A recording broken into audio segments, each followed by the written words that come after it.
Bonjour mesdames, messieurs, bonjour chers concitoyens, bonjour achicouriennes, achicouriens.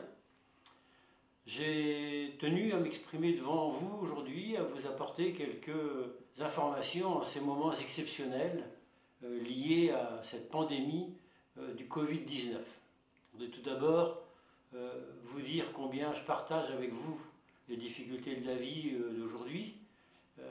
Notamment, j'ai une pensée particulière envers ceux qui sont touchés, eux-mêmes ou leurs familles, et leur donner tout mon réconfort de manière à ce que l'on retrouve tous une bonne santé rapidement et que l'on puisse retrouver, disons, une liberté d'action comme on avait avant. C'est peut-être certainement dans ces moments où on goûte justement au bonheur que l'on avait avant. Et rappelez-vous, en début d'année, lorsque je faisais mes vœux, combien j'avais insisté en vous disant bonne santé surtout, de manière à passer une bonne année 2020. Vous ne pouvez pas imaginer qu'on allait avoir vraiment ce drame.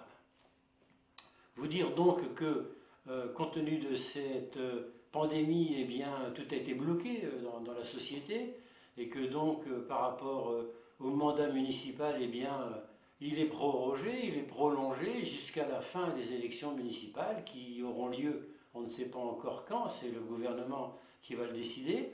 Je suis donc toujours votre maire avec le même conseil municipal que celui que vous connaissez depuis 6 ans, depuis 2014. Bien sûr, nous fonctionnons de manière différente, on ne se réunit plus, on se réunit par voie de visioconférence. J'en tiens avec le bureau municipal et je vais en tenir dans quelques jours avec l'ensemble des conseillers municipaux de façon à pouvoir bien gérer la commune comme on l'entend. Au niveau des services, c'est pareil. La plus grande partie du personnel qui pouvait a été mis en télétravail. Certains employés ont demandé le droit à pouvoir garder leurs enfants ou à pouvoir rester chez elles dans un certain cadre. Nous avons dû fermer, alors nous avons fermé la mairie au public, mais il y a une permanence téléphonique à longueur de journée. Et puis une réception sur rendez-vous, notamment pour les actes de l'état civil, à savoir les naissances et les décès. De même, le CCAS reçoit par conférence téléphonique, par téléphone, les demandes d'aide qui peuvent y avoir dans la ville. Autre fermeture, bien sûr, la plupart des équipements, la médiathèque, la piscine notamment.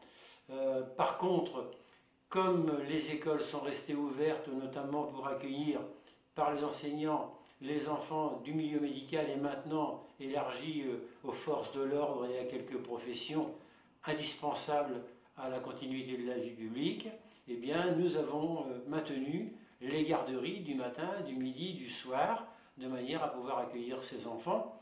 Nous ne conduisons pas une vraie cantine, mais les enfants peuvent apporter leur nourriture. Et nous allons également organiser pendant les vacances de printemps qui démarrent là samedi, eh bien, ce même type d'accueil pour ces enfants. Il ne s'agit pas cette fois-ci de faire un accueil collectif de mineurs, de faire un centre de loisirs, il s'agit simplement d'accueillir les enfants dont les parents sont tellement pris par leur travail qu'il nous faut les garder. Voilà globalement le fonctionnement de la mairie actuellement que je voulais vous dire. Et je vous souhaite bien sûr beaucoup de compréhension pour ce nouveau système et je vais revenir sur d'autres points.